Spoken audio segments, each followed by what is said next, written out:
check, check, check, check, check, check, check, check.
please rise as you are willing and able and join us in our gathering song. Come and go with me. Come and go with me to that land. Come and go to that land. Come and go with me to that land where I'm bound. Come and go with me to that land.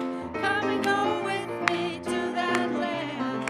Come and go with me to that land where I'm bound. There'll be freedom in that land. There'll be freedom in that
Good morning. Welcome to Mount Diablo Unitarian Universalist Church. I am Rodney Lemery, and my pronouns are he and him. For those visiting this morning, a big welcome to all of you. We are really glad that you've chosen to spend some time in your busy week with us today. Whether you're here in the sanctuary or if you're online, maybe everyone turn around and wave to everyone online, or on our interactive YouTube stream. So welcome back if you've been here, haven't been here for a while, if maybe this is the first voyage back onto campus. We hope that if you are visiting, you will spend a moment to fill out a yellow visitor's card at our visitors table or fill out the electronic form online. I have some announcements to make. We're a very busy community, lots of ways that you can engage with one another and build a community together. So we have two really cool things happening this afternoon. At 1 o'clock, please think about joining us virtually as the Racial Justice Ministry team here explores together some interesting history and perspectives of the land that we're on. We hope you join us as we contemplate questions relevant to our Native siblings in this county and beyond our community. Also today, this afternoon, is a wonderful musical concert celebrating the Diablo choral artists directed by our very own Mark Tuning. They will be accompanied by Brett Carson, who will also be premiering in that choral arrangement a brand new piece that he has created. That concert is this afternoon starting at 4 p.m. You can purchase tickets online. They will also be available at the door. Next week, after church, we will be holding space, as we do the first Sunday of every month, for those who have made a decision to sign our membership book, so you can join Reverend Leslie and a board member at the visitors table after church next week. This Wednesday, Reverend Leslie and I are facilitating a gathering to reflect on our changing faith and the importance of multicultural joy to us. So we are hoping that you might think about joining us for that discussion. And we also wanted to remind you that there is a change to the next Breath and Spirit class. It has been moved to Saturday, May 13th from 10 to 1 p.m. For all of our various events and programming, you can always check our calendar, which is available at our website, mduuc.org. Lastly, please contact anyone on our ministerial team if you are in need of a listening ear or other support. Asking is a gift you give to all of us. Welcome this morning to our beloved community.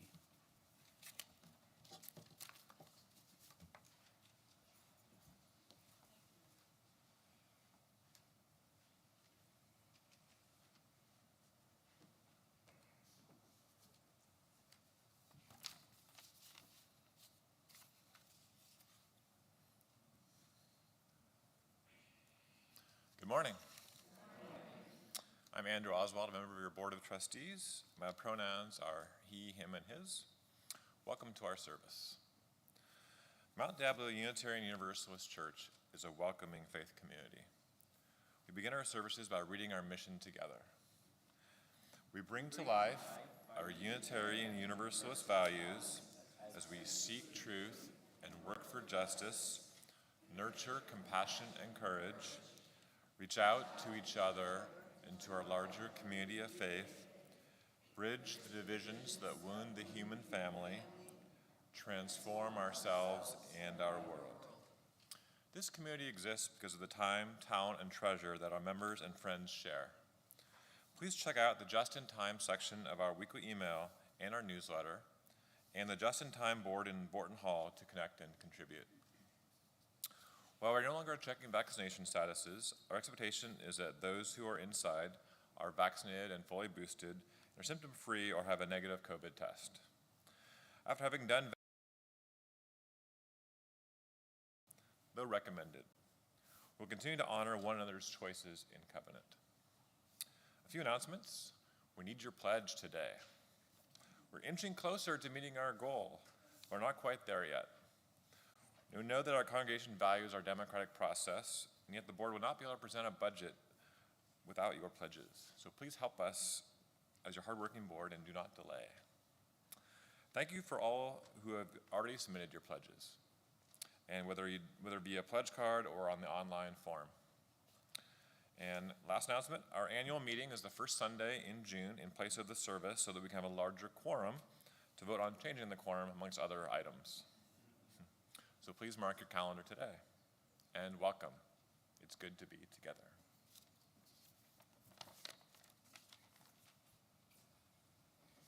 And one of my favorite parts of the service now, we are going to, in the honor of boundaries, reciprocal boundaries, greet one another appropriately.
Hymnal, or the words on the screen, Spirit of Life.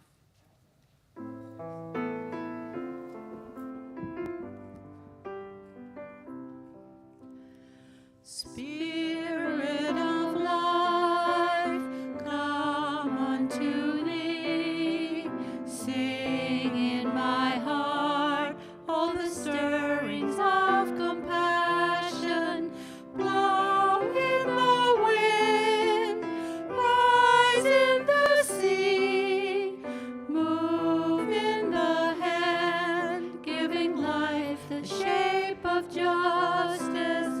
Roots hold me close, wings set me free.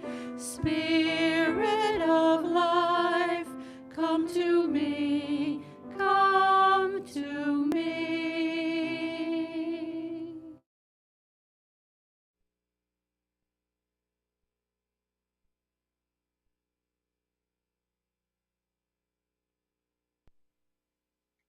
Good morning, I'm Lynn Baskett. My pronouns are she, her, and hers.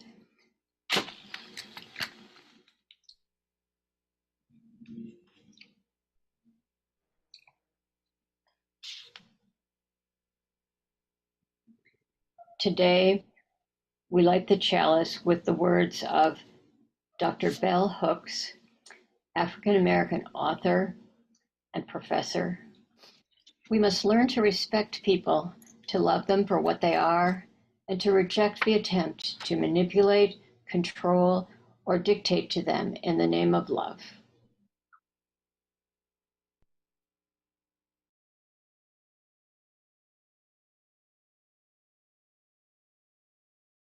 Morning.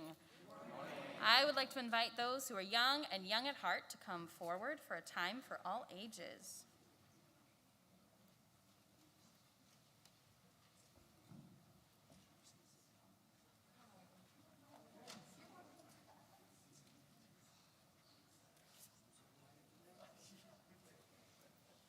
All right, and I would like to invite us all to reflect on today's topic around boundaries. And I want to invite you to stand, rise in body or spirit, because we are going to learn a little bit of a song about boundaries. Okay, now, this song has two parts, and my esteemed colleagues are going to help us model setting boundaries and honoring when someone sets those boundaries. So, our first verse, this is a repeat after me. This is a repeat after me. Oh, we can do better than that. This is a repeat after me. This is a repeat after me. Please stop. Please stop. I don't like that. I don't like that. I'm feeling uncomfortable. I'm feeling uncomfortable. I need some space. I need some space. You can spin. Not around me. Not around me. I can't sing into the microphone and spin at the same time. You can spin on not around me. Not around me. Not around me. Don't take it personally. Don't take it personally. And now we have to plie with this one. That's just a boundary. That's just a boundary. That's just a boundary. That's just a boundary. Okay, let's try that from the beginning. All together. Please stop. I don't like that. I'm feeling uncomfortable. I need some space. Not around me. Me, don't take it personally. That's just a boundary. That's just a boundary. Okay, so that's how we set the boundary. But what if someone sets a boundary to you? How can we acknowledge that we can appreciate that they set the boundary and that we are going to honor it? So here is the response. Yes, Cullen, thank you. Yes, you should just move. If somebody asks for space, you should move. Okay, no, I appreciate that. I will stop. I will stop. You don't like that. You don't like that. You're feeling uncomfortable. You're feeling uncomfortable. You need some space. You need some space. Not around you. I'm not offended or blue. I'm not offended or blue. Now we have to plie again. That's just a boundary. That's just a boundary. That's just a boundary. That's just a boundary. Okay, let's put that one together. I will stop. I will stop. You don't like that. You're feeling uncomfortable. You need some space. Not around you. I'm not offended or blue. That's just a boundary. That's just a boundary. Okay, now I would like you to invite you to find a buddy. Because we're going to put these together. So find a buddy. Now, decide with your buddy. You want to be my buddy? Okay. Decide with your buddy who is going to be person A. Person A is Reverend Rodney. And decide who's going to be person B. That's Michael. Or you wave. Okay. So person A is going to... Is that the boundary? Which one? Okay. Person A is going to set the boundary. Person B is going to respect the boundary. Okay? So person A is going to start us off. Here we go. Please stop. I don't like that. I'm uncomfortable. I need some space. Not around me. Don't take it personally. That's just a boundary. That's just a boundary. Okay, now person B is going to respond. I will stop. You don't like that. You're feeling uncomfortable. You need some space. Not around you. I'm not offended or blue. That's just a boundary. That's just a boundary. Okay, now we're going to put them together. So, not at the same time. We're going to go, please stop, I will stop. Okay? So here we go. Call and response. Please stop. I will stop.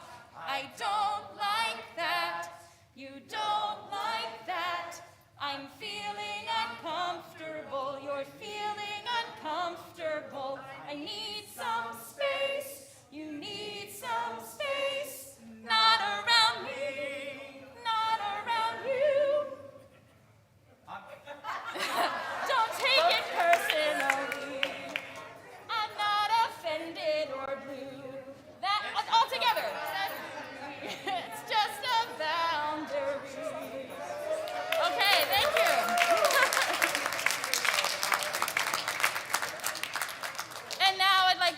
invite to sing the children and youth to their activities.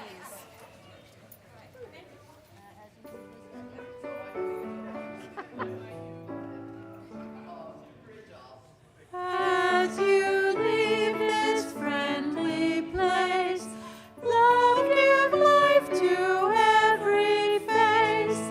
May the kindness that you learn light your hearts till you return.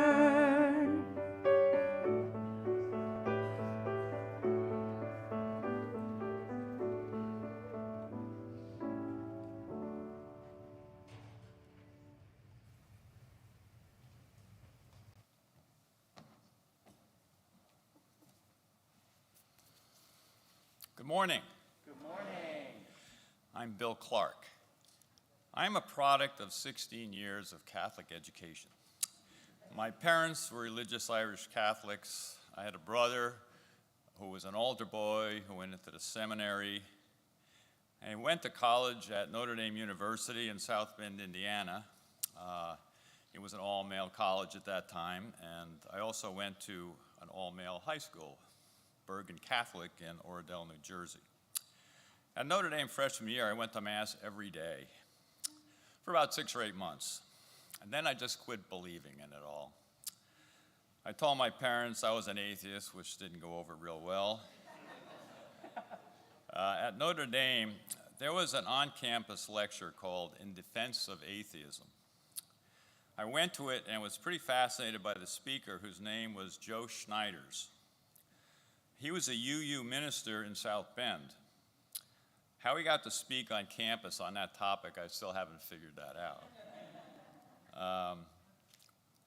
His talk was quite good, and he defended himself to some very probing questions about his beliefs and why he held them.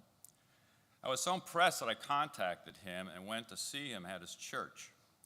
I had some issues with my father, and he had some really good, comforting insights for me. So I knew that someday I would seek out a UU church. I started coming here in 1993. Dave Salmons was the minister. It felt like coming home spiritually. The 7 principles resonated with me. So I've been involved with the finances and the accounting for the church for over 25 years. I've seen lots of ups and downs. I've been here for the building of the sanctuary, right here, Borden Hall, as well as the roof leak we had here, which was a real challenge, and the installation of our solar panels. I think the current environment may be the most challenging that we have faced since I've been a member. COVID, the limitations on tax deductibility of charitable contributions, the widespread secularization of society, less in-person church attendance, less volunteering, and economic uncertainty have all contributed to financial issues for churches like ours, including the turnover of critical staff. We have to be able to pay our dedicated staff a competitive wage in order for the church to function successfully. Payroll is 2/3 of the expenses of a church, our church. And we know that the staff certainly deserves it for everything they've been through and how they've served us during the COVID era.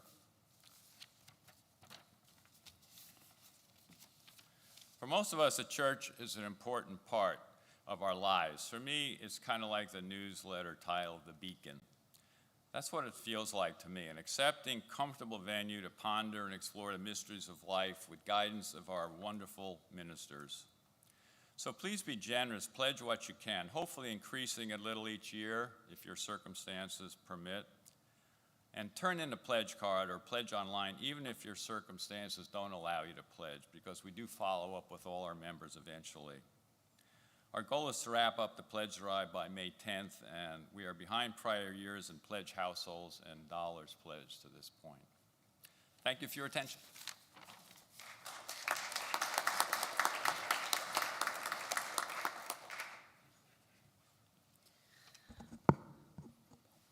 Good morning. Good morning. My name is Casey Gardner. My pronouns are she and her, or they and them. And I'm here this morning to talk to you all about consent, which in the context of boundaries is permission for someone to cross what is usually or typically a boundary. And in this community, as we honor each other's inherent worth and dignity, I think it's important to understand that people have various, diverse, and sometimes mutable boundaries that require the consent of individuals in order for them to feel enthusiastic about our presence in their lives. When I was younger, maybe as a part of OWL or potentially my curriculum at school, we learned a little bit about specific physical consent. But now, a lot of the younger folks are learning and using the acronym FRIES, which I love so much that I would actually like to teach to you today. So FRIES is an acronym. It means that consent is F for freely given, R for reversible, I for informed, S for enthusiastic, or E for enthusiastic, my apologies, and S for specific. Sometimes folks also add a second I for incremental or a second S for sober. Now, I want to talk today about how this applies not just in the context of physical boundaries, but also in the context of social and emotional boundaries. So first we have F. This means consent is freely given.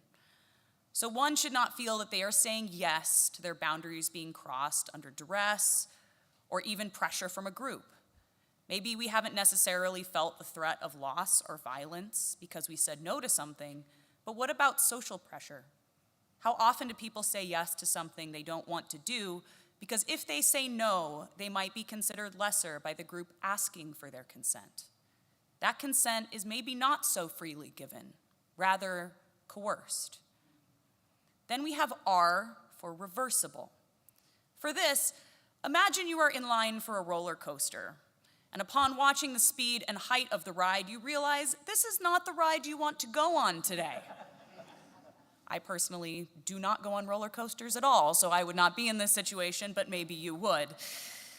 Saying yes now does not mean that you can't change your mind later. Or if you give someone permission to do something in your life and they abuse that privilege, maybe you don't want that person in your life anymore, and you revoke that first consent. I, for informed, means that you know the consequences of what you are saying yes to. Maybe the length of that volunteer project, or whether or not they allow children at a friend's wedding. Recently, I saw a winery with a dress code, no food, and no outside food. While I said no to going there, at least I was able to do so before paying $50 for a tasting. My lack of consent was informed. E is enthusiastic. In California, I have heard the adage that maybe actually means no, and I think it's true. Even a yes that sounds more like an I guess or sure isn't the same as an enthusiastic yes. If there is doubt, maybe we need to ask again or give someone an out. An errorless yes may actually be a no in disguise. Finally, there is S for specific. You can pick one of the roses from my garden, but not all of them. Or you can borrow my water bottle, but only if you wash it and bring it back tomorrow. Also, someone saying you can give me a hug today might not mean that they want a hug tomorrow or ever again, depending on how that first hug goes. Or maybe if COVID is spiking, they'd prefer an elbow bump today. Now, why is consent so important? We may see it as anti-connection, driving a wedge between people that previously may have interacted with more fluidity and intuition. But research shows that many people accurately possess this intuition. Many people do not accurately possess this intuition. Maybe they are neurodiverse from a different cultural background or read body language differently due to trauma, upbringing, etc.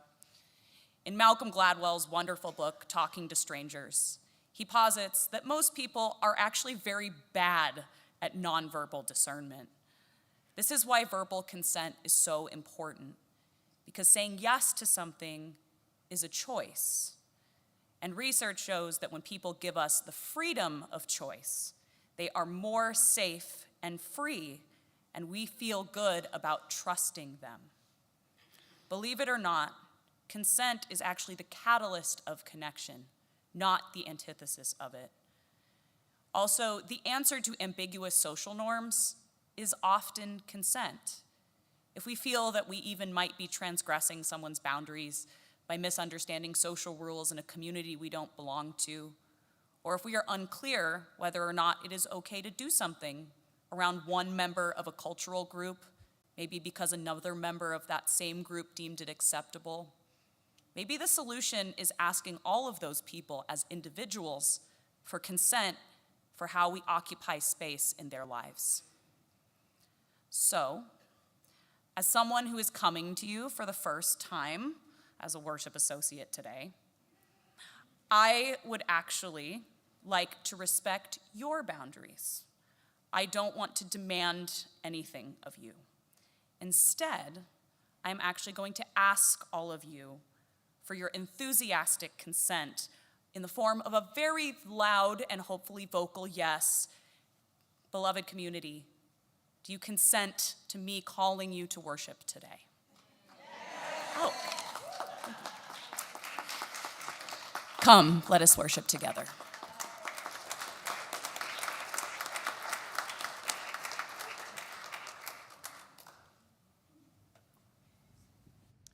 Please rise in body or spirit and sing number 1 in the gray hymnal, May Nothing Evil Cross This Door.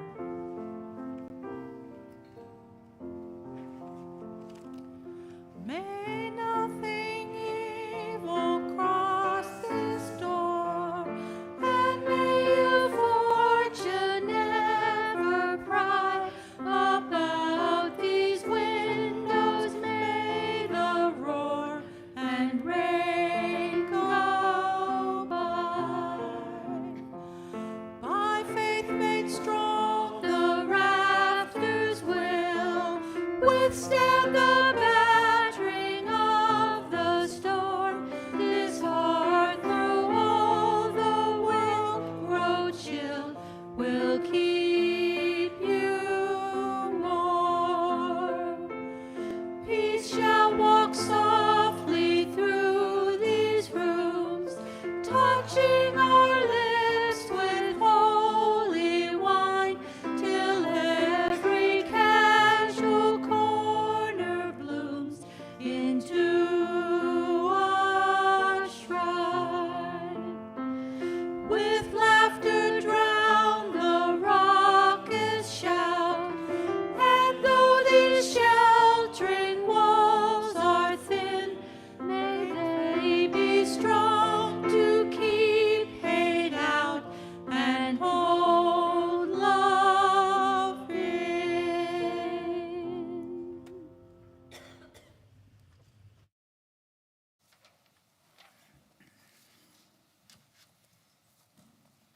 Now is the time in our service where we come together as community to hold all of those things that are too big for any one of us to hold alone.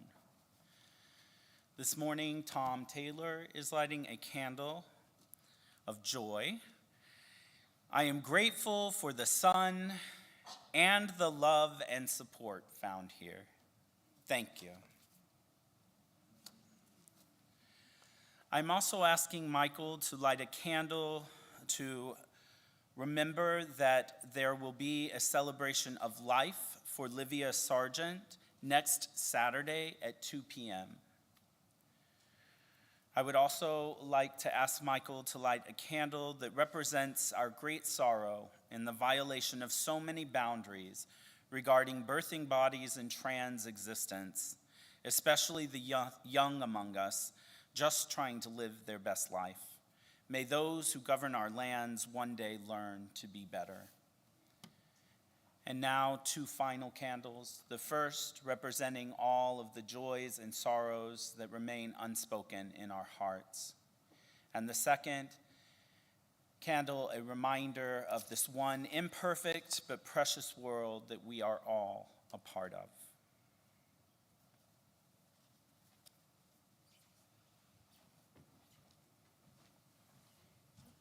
Remain seated and join us for our meditation hymn, Filled with Loving Kindness. This is 1031 in the Teal Hymnal.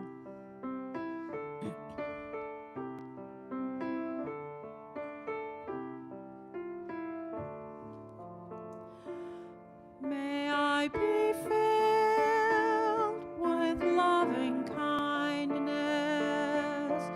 May I be well.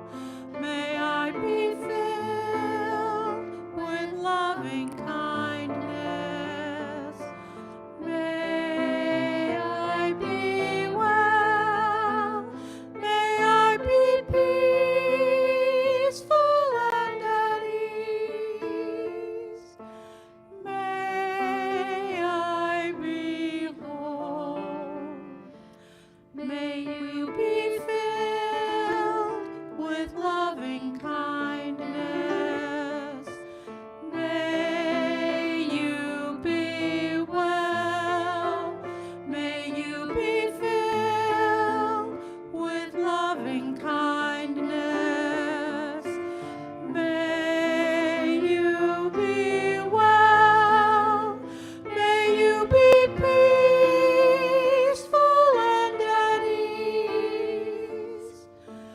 May you be whole.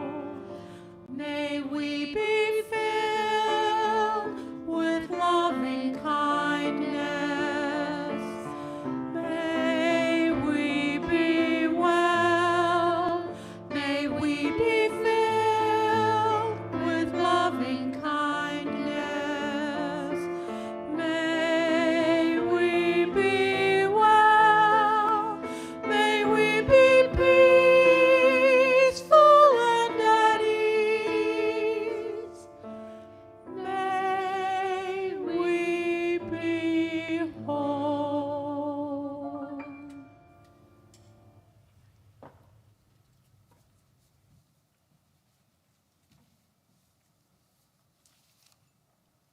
Boundaries. Boundaries are an essential part of any healthy relationship and community. When boundaries are clearly established and respected, individuals are more likely to feel safe, valued, seen, and secure within the connections, leading to increased trust. Through healthy boundaries, we can engage in fulfilling meaningful relationships that honor the sacredness of all. Where you are and as you are, I invite you into a moment of meditation. As it feels right, you might consider closing your eyes, lowering your gaze, or perhaps affixing your focus on the image on the screen. Do what feels right for you. Let us take a breath as deep or as shallow as we feel called to do, and allow our bodies to settle into a state of calm. As you begin to focus on your breath, turn your attention to the concept of love. Visualize a warm, glowing light radiating from your heart center and expanding outward, filling the space around you with a feeling of love and compassion. Now bring your attention to the idea of boundaries. See yourself standing strong and grounded, with a clear sense of what is acceptable and what is not. Allow yourself to feel the power and strength that comes from setting, maintaining, and respecting healthy boundaries. As you hold both concepts in your mind, love and boundaries, consider how they relate to one another. Love is a beautiful and essential part of our lives. But it is important to remember that boundaries are equally as vital to the development and sustaining of our relationships and our communities. Let us sit in the silence of this contemplative moment, holding both of those pieces, love and boundaries, reflecting on what they mean to us and how we can embody them in this community. We'll end the silence with the sounding of this bell.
Thank you for holding the silence with me.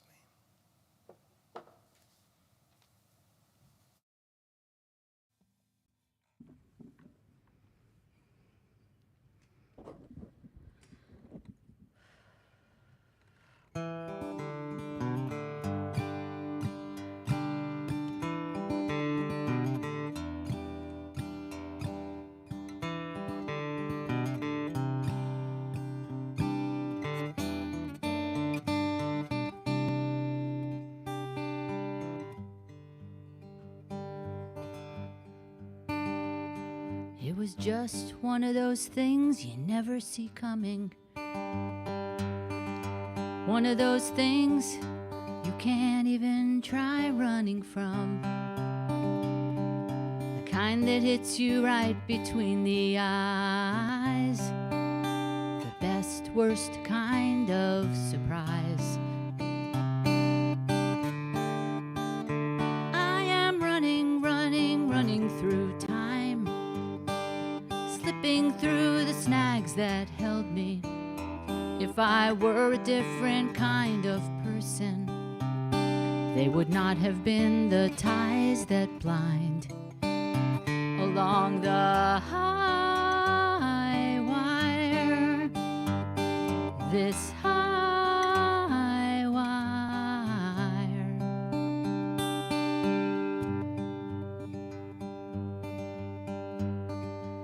Like that ring that fell in the sand while I was digging, buried by my frantic ways while I was searching for another something. The kind of thing that happens when everything seems fine. The best, worst kind of surprise. I am flying, flying through a dark sky, fighting winds that once held me. If I were a different kind of bird, they might have been the winds of life along the high wire. This high wire. All those ancient charts I heeded while I drifted with the tide. Craving, cleaving, carving, clearing. If I'd stopped to listen, I'd have heard a different song. And I would have fallen headlong off of the high wire. The high wire.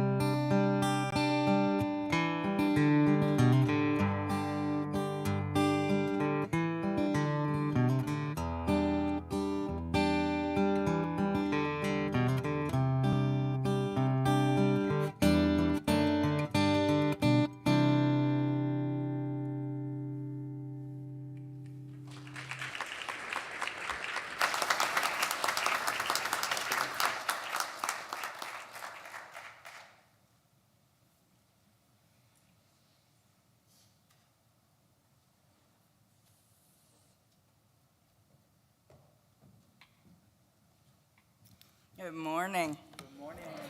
I am Linda Russell, a member of your Board of Trustees, and my pronouns are she and her. So I'd like to start off by expressing deep gratitude to those of you who have already submitted your pledges. Pledges is a theme this season. Just go with it, folks.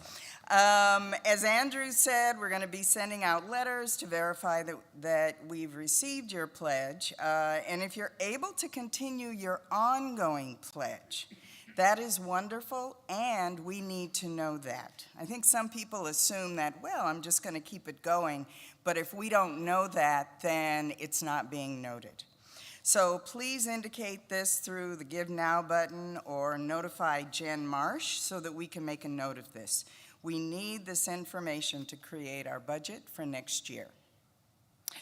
I am really thrilled with today's topic. As a therapist, I'm used to having this discussion with clients, so I'm terribly interested in a discussion on boundaries through a spiritual lens. I have to admit, when people say to me, I have difficulty with boundaries, or I don't know how to say no, I smile and I let them know, you are in the right place. I will teach you how to say no. Truth be told, I usually start off saying no. But you need to know that I've not always been that way. I used to expect myself, hear my language, expect myself to say yes to everything because I was in a lot of social situations where I thought saying yes would bring me acceptance. And yet I found that I often said yes before I was seen or before I understood that to which I was agreeing.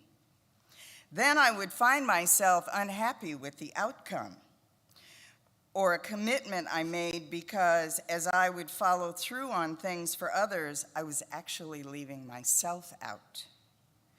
But boundaries are not just about saying no. Boundaries are an opportunity to define where we end and others begin, as well as being real clear what exactly we are offering others and why. Because in the absence of these two questions, we can give away a lot of ourselves and end up disappointed or sad or angry or truly bewildered or lost. I believe in the emotional and psychological flexibility of agreeing to disagree. And I believe that it's healthy to recognize and honor the precision of our mental margins. One of the things I say yes to is my commitment to MDUUC. I don't attend everything that is offered, but I am committed to being part of a church whose mission is to deliver consistent messages around psychology, philosophy, climate, living values, and creating traditions that impact all of us, wrapped in the loving embrace of spirituality, whatever that feels like to all of us listening. I'm very aware of my boundaries when I'm interacting with people in this church. We don't always agree. There are lived experiences that are different and opinions I simply don't share, but I'm glad you're here. And I'm grateful we're on this journey together. As you consider your weekly offering, whether it's in the basket or online, a one-time offering, monthly, or your annual pledge, we appreciate your contribution to the mission of this faith community. The ushers will now come forward.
Please join me in the dedication of our offering.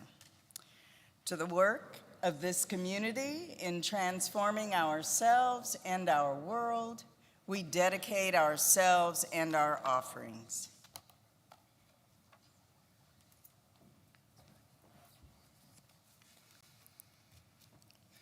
Good morning again, MDUUC. I'm so glad to look around and see people actually showed up for a message on boundaries.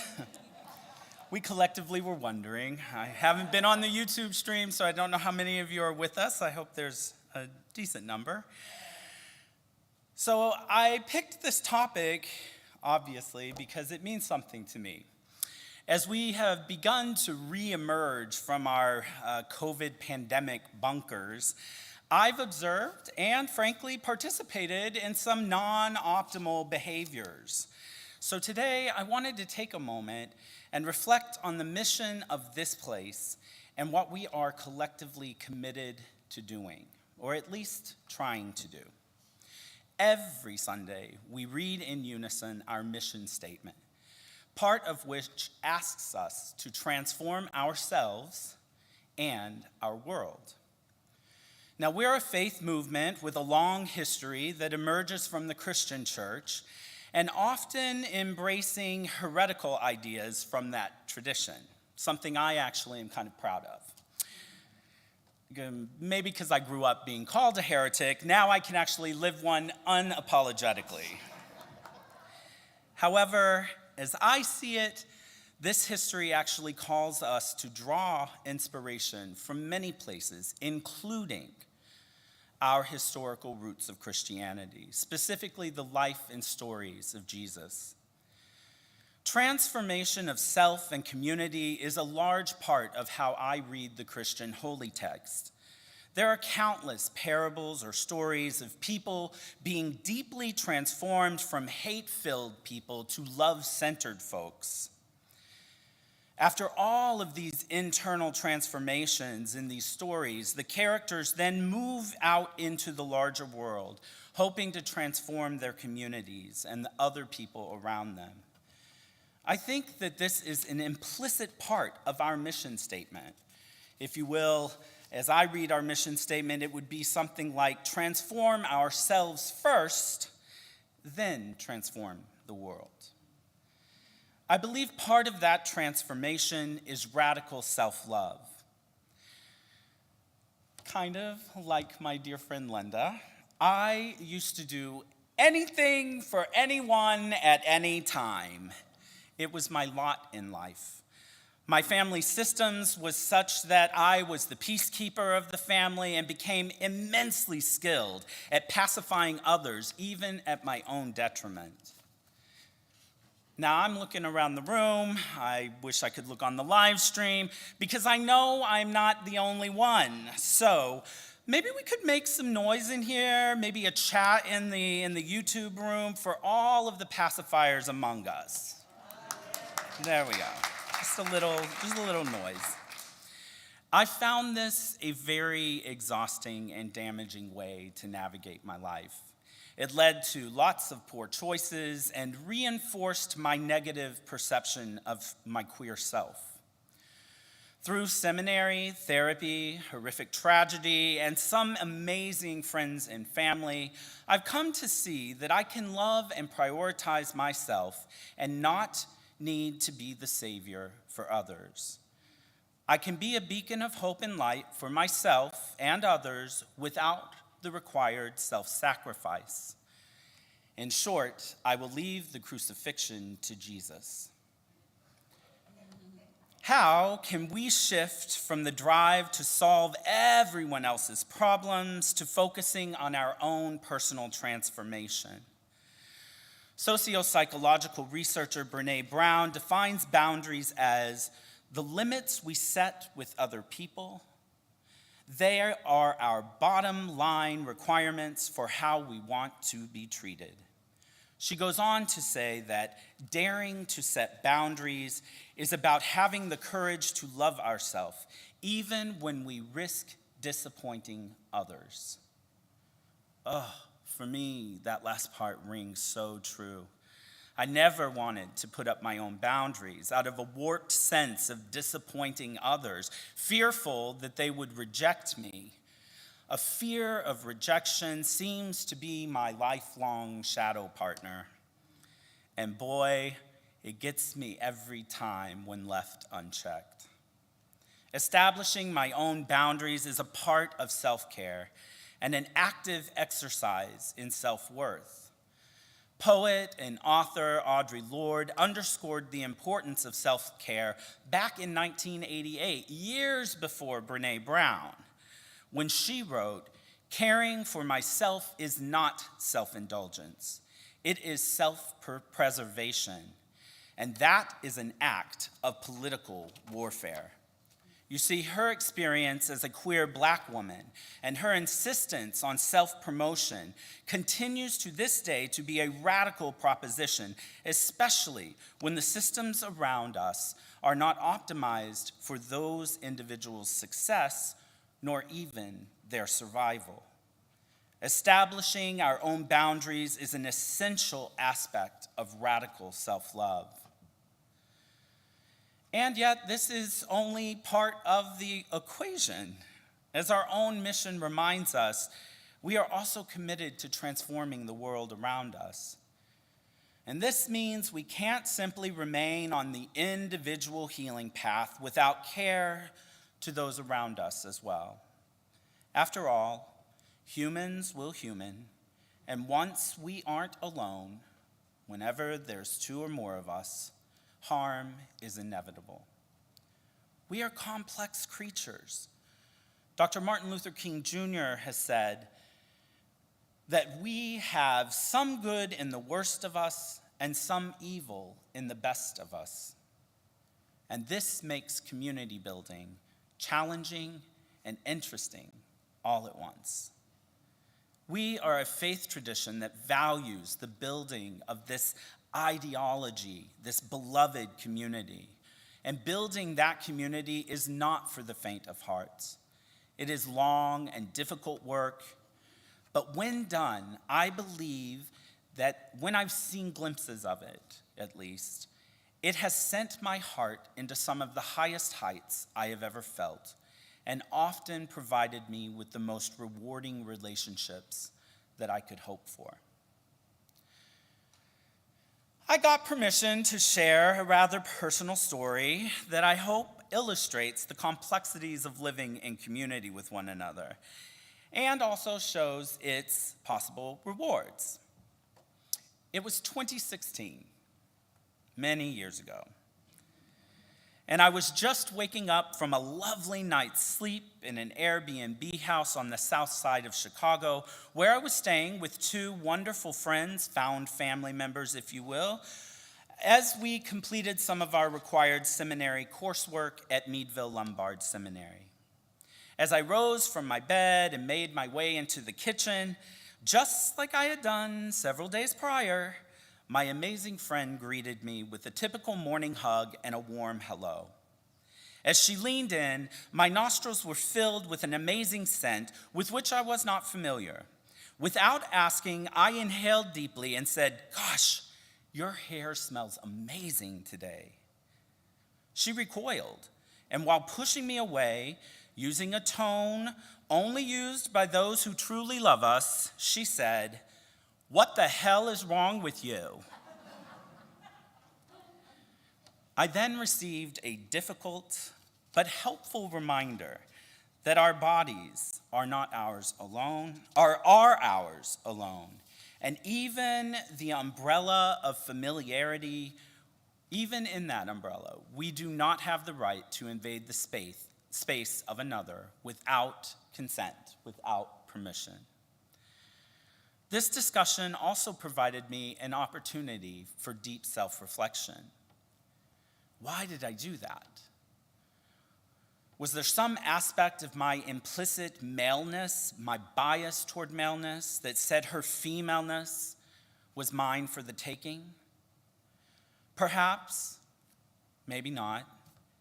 Maybe it was the implicit bias of my whiteness that said her black body was not worthy of autonomy, but was in fact mine for the use? Maybe, maybe not. So often, these situations that we find ourselves in can feel like we are navigating a high wire far above the ground. On it, we find ourselves balancing, and the shifting norms around us, the values that we held and hold and that are changing in our greater society, all feel like they are happening instantaneous. One false move, one ill-informed word, and I can be hoisted off my tightrope and find myself falling through the sky. Now, I know for me, that difficult discussion that day with my friend had me caught off guard, hurtling toward the earth, fearful of the impact that my actions had had. However, I never hit the ground, really, because of the mesh of relationship that caught me. I found myself held in community. It was, as Laura Zucker says in her song, the best, worst kind of surprise. Now, maybe you can relate. Perhaps you've touched a person without asking permission. Maybe you provided unsolicited pieces of advice in the past, or maybe you're going to after the service. I'm actually open to that. Maybe you recognize some other problematic behavior that is ableist, sexist, homophobic, or has racial implications that really isn't sitting well in your heart. I have witnessed and participated in violations to these boundaries in this very community, be it witnessing or telling a racially charged story or making a comment during programs or meals without disrupting my behavior or the behavior of others, or perhaps witnessing the touching of Black folks' hair with no reason nor permission. I'm sure that each of you have your own experiences and stories to tell as well. I lift these things up not so that any of us delve into the shadows of shame, but rather as an invitation to shine the light on the parts of our community building that are often missed, underlooked, dismissed. You see, I believe that when we do not deal with these kind of boundary violations, then the onus on resolving their impact is placed on the one who is harmed, and that is just inherently unfair. Part of our community is focused on transforming ourselves and our world. We are a people that make up not only the high wire of life, but the net of community that is there to catch us when we fall as well. Together, I hope that we are not afraid of falling or the discomfort that is part of boundary setting and respecting. It is so important to recognize that setting a boundary is only one part of the puzzle. Just like in our song today from the Time for All Ages, we had to learn not just how to set the boundary, but also how to respect it.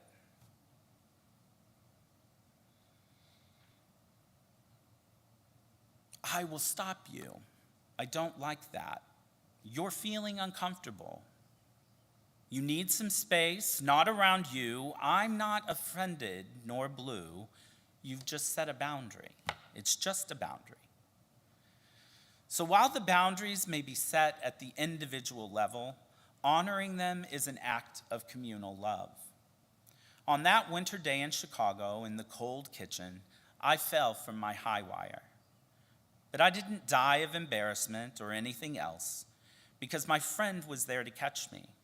And while the lesson was difficult, our relationship became so much stronger. This act of building community is important. This is at its heart. I believe that all of our endeavors around boundaries here will leave each of us feeling much more secure in our own individualism and simultaneously allow us to feel more connected to one another. That connection is a belief that we are held in a deep embrace, there to catch us when we slip, when we fall, when we're not our best selves. I envision a world, though, where my own internal transformation is such that all of those things happen without me actually having to cause harm to those I love. One where I can embark on deep self-introspection so that I'm aware of the effects of my actions even before I actually do them. It isn't about being correct, it's about being caring. It is so scary to think about catching ourselves or others. It is scary to think about hurting and repairing that hurt. I know from my lived experience that when I have faith in my community and my relationships, when we work together, setting and respecting boundaries just might be our best, worst kind of surprise.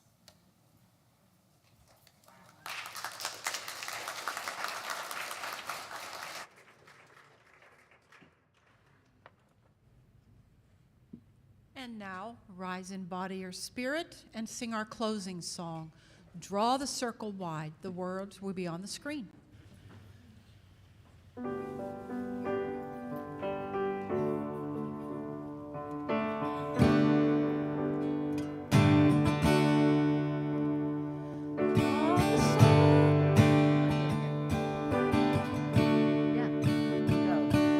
Draw the circle, draw the circle wide.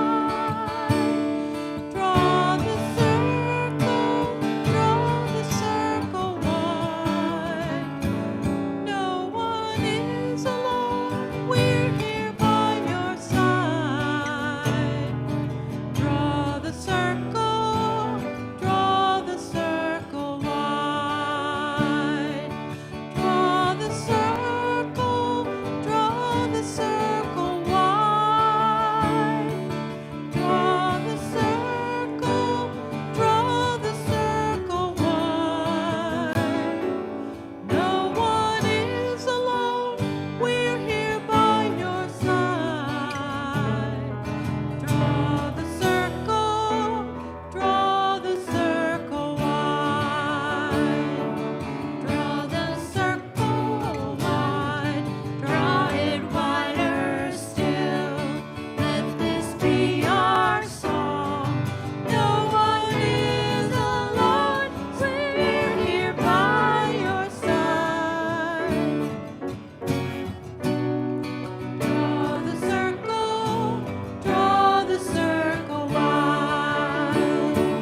Draw the circle wide, draw it wider still. Let this be our song. No one is alone, we're here by your side. Draw the circle, draw the circle wide. Draw the circle, draw the circle wide. Draw the circle, draw the circle wide. No one is alone, we're here by your side. Draw the circle, draw the circle wide. Draw the circle wide, draw it wider still. Let this be our song. No one is alone, we're here by your side. Draw the circle, draw the circle wide. Draw the circle, draw the circle wide.